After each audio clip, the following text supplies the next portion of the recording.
ਅੱਜ ਅਸੀਂ ਬੈਠ ਕੇ 4 ਘੰਟੇ ਸਤਸੰਗ ਆਲਮੋਸਟ ਕਰ ਰਹੇ ਹਾਂ। ਬੜਾ ਸ਼ੁਕਰਾਨਾ ਹੈ ਮਾਲਿਕ ਦਾ, ਕਿਤਨਾ ਗਵਾ ਲੈਂਦੇ ਨੇ। ਔਰ ਸ਼ੁਕਰਾਨਾ ਹੈ ਕਿ ਇਹੋ ਜਿਹੀ ਸੰਗਤ ਜੋੜੀ ਹੈ ਜਿਨ੍ਹਾਂ ਨੂੰ ਸੰਗਤ ਵਿੱਚ ਬੈਠਣ ਦਾ, ਸਤਸੰਗ ਵਿੱਚ ਬੈਠਣ ਦਾ ਆਨੰਦ ਵੀ ਲੈਂਦੇ ਨੇ ਔਰ ਤਹਿਜ਼ੀਬ ਵੀ ਹੈ।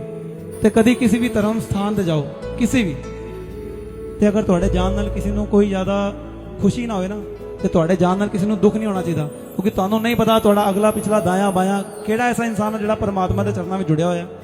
ਔਰ ਅਗਰ ਤੁਹਾਡੇ ਕਰਕੇ ਉਹਦਾ ਧਿਆਨ ਖਰਾਬ ਹੋਇਆ ਤੇ ਸ਼ਾਇਦ ਉਹ ਇਨਸਾਨ ਤੁਹਾਡਾ ਕੁਝ ਨਹੀਂ ਵਿਗਾੜ ਸਕਦਾ, ਪਰ ਉਹਦੇ ਨਾਲ ਨਾਰਾਜ਼ਗੀ ਬਹੁਤ ਮਹਿੰਗੀ ਪੈ ਸਕਦੀ ਹੈ। ਅੱਜ ਆਲਮੋਸਟ 4 ਘੰਟੇ ਭਈਆ ਡਬਲ ਹੋ ਗਏ ਹੈ ਨਾ। ਹਾਂਜੀ,